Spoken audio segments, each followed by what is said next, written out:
Existe algo que todo plano de sobrevivência deixa de fora. Cada formulário de prepper ignora e todo filme pós-apocalíptico erra completamente. Quando os humanos param de manter uma cidade, os humanos não são a única espécie que percebe. Poucas horas depois de a rede elétrica apagar e as ruas ficarem silenciosas, começa uma mudança que a maioria das pessoas não notará até que já tenha acontecido, porque estão ocupadas demais, se preocupando com comida, água e outros humanos para olhar para os próprios pés ou para o topo dos prédios. Mas se olhassem, veriam algo que mudaria completamente a forma como pensam sobre o seu ambiente. A cidade não fica vazia quando as pessoas saem. Ela se torna cheia, mais cheia do que antes. Porque cada espécie que passou o último século sendo reprimida, envenenada e empurrada para as margens pela infraestrutura humana, está de repente operando em um mundo onde as armadilhas não estão sendo armadas novamente. O veneno não está sendo reabastecido. Os caminhões de lixo não estão passando. E cada caçamba, rede de esgoto e cozinha abandonada, tornou-se um buffet livre sem hora para fechar. Em 30 dias, sua cidade pertencerá a 4 animais que já estavam lá esperando.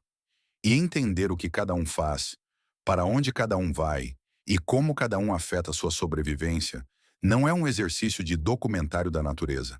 É uma necessidade tática que determina se você fica doente, é mordido, alimentado ou sobrecarregado por um problema que não viu chegando. Top 1. Ratos. Eles vão se multiplicar em uma velocidade que fará você reconsiderar tudo o que pensava entender sobre a vida selvagem urbana. Um único par de ratos em condições ideais pode produzir até 15 mil descendentes em um único ano. Em condições urbanas normais, esse número é mantido sob controle por programas de envenenamento, serviços de saneamento, pressão de predadores e o fato de que a coleta de lixo limita seu suprimento de comida.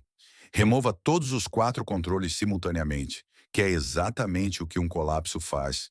E a população de ratos não apenas aumenta, ela detona. Na primeira semana, os ratos que viviam em esgotos e paredes saem para o aberto ao descobrirem que a atividade humana parou. Na segunda semana, a explosão de comida disponível em cozinhas sem refrigeração, caçambas abertas e restaurantes abandonados desencadeia uma reprodução acelerada. Na terceira semana, você verá ratos à luz do dia em grupos, movendo-se pelas ruas com uma confiança que nunca demonstraram quando o tráfego de pedestres os mantinha no subsolo. No dia 30, a população em sua área pode ter dobrado ou triplicado e ainda está acelerando. O motivo pelo qual isso importa tem menos a ver com os ratos em si e mais com o que eles carregam. Ratos são plataformas móveis de doenças que abrigam pulgas, que transmitem a peste, bactérias que causam leptospirose através de água contaminada, antavírus em seus excrementos, salmonela em cada superfície que tocam e febre da mordida do rato por contato direto. Em um mundo sem hospitais e com antibióticos limitados, qualquer uma dessas pode matá-lo.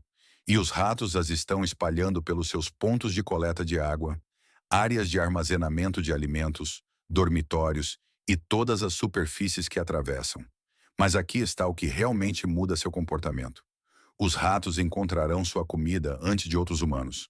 Eles sentem o cheiro de comida através das paredes, roem madeira, plástico e metais macios e passam por qualquer fresta mais larga que uma moeda. Se você estiver armazenando comida em qualquer coisa que não seja metal selado ou vidro grosso, os ratos a contaminarão e deixarão excrementos que tornam o que restar potencialmente letal. Sua estratégia de armazenamento de alimentos não serve apenas para esconder suprimentos das pessoas. Trata-se de selá-los contra um inimigo que opera 24 horas por dia, cabe em buracos que você não consegue ver e se multiplica mais rápido do que você consegue matá-los.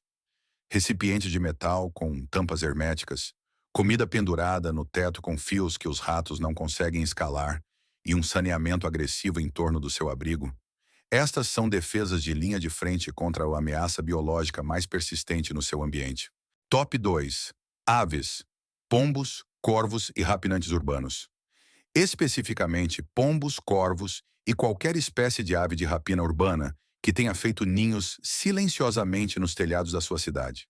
Este grupo é seu maior aliado se você for inteligente o suficiente para prestar atenção. As aves são a rede de inteligência que a maioria dos sobreviventes nunca pensa em usar. E a informação que elas fornecem gratuitamente vale mais do que qualquer coisa que você possa reunir em patrulhas a pé. Pombos e corvos reagem à presença humana com mudanças comportamentais previsíveis, visíveis a centenas de metros de distância. Um bando de pombos levantando voo repentinamente indica que algo os perturbou. E em uma cidade vazia, essa perturbação é quase sempre uma pessoa em movimento. Se você estiver observando à distância e vir pombos decolando de um prédio a 2 quarteirões de distância, alguém está lá e você sabe disso sem se expor. Os corvos são ainda mais úteis porque não apenas reagem, eles lembram, vocalizam e se comunicam. Um corvo que identifica uma ameaça produz um chamado de alarme específico ao qual outros corvos respondem e repetem, criando um alerta em cascata que pode rastrear uma ameaça em movimento por vários quarteirões.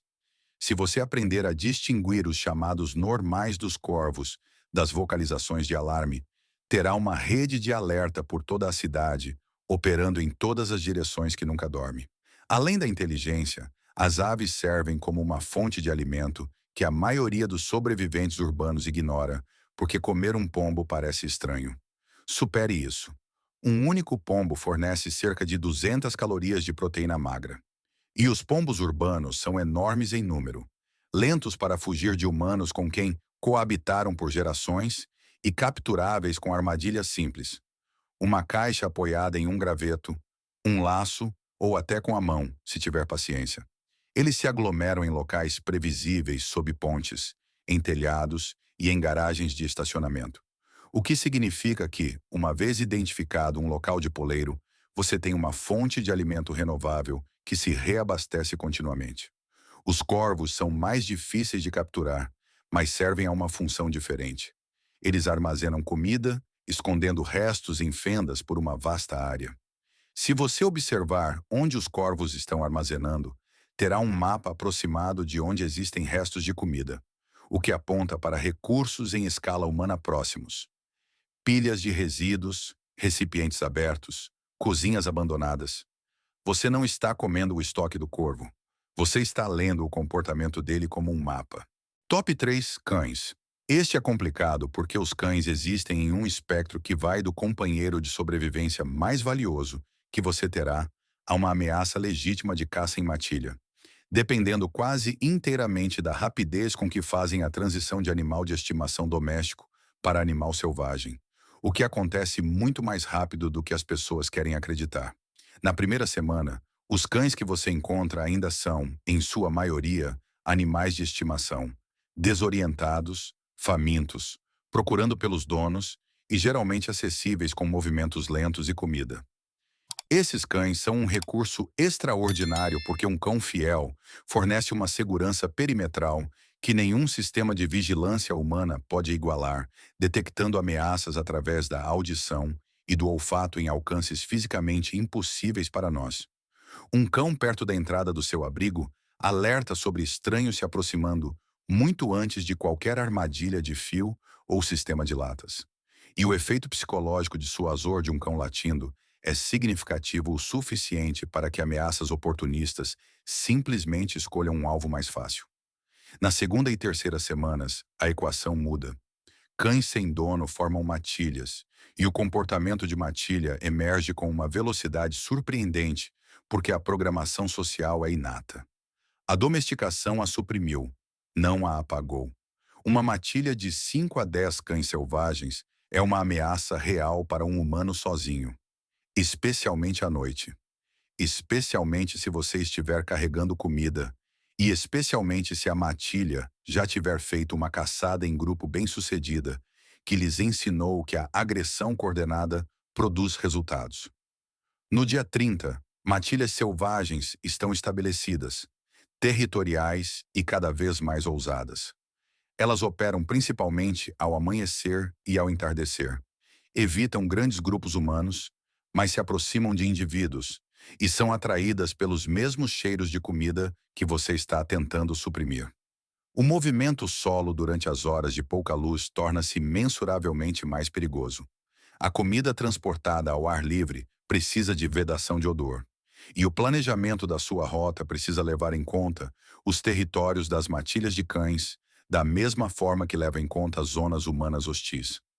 A jogada estratégica é simples. Garanta um ou dois cães cedo, antes da transição para o estado selvagem. Crie um vínculo com eles através de comida e abrigo, e você ganhará um sistema de detecção que custaria milhares em equipamentos eletrônicos, funcionando com restos de comida e companhia. Espere demais, e esses mesmos animais se tornarão um perigo que complicará cada movimento externo. Top 4: Mosquitos. O perigoso. E não é o que você está esperando. Não são lobos, ursos ou pumas. O animal mais perigoso que domina uma cidade após um colapso é o mosquito. E eu consigo ouvir você revirando os olhos, que é exatamente a reação que mata as pessoas. Aqui está o que acontece. Cada bueiro que não é mais lavado torna-se um criadouro.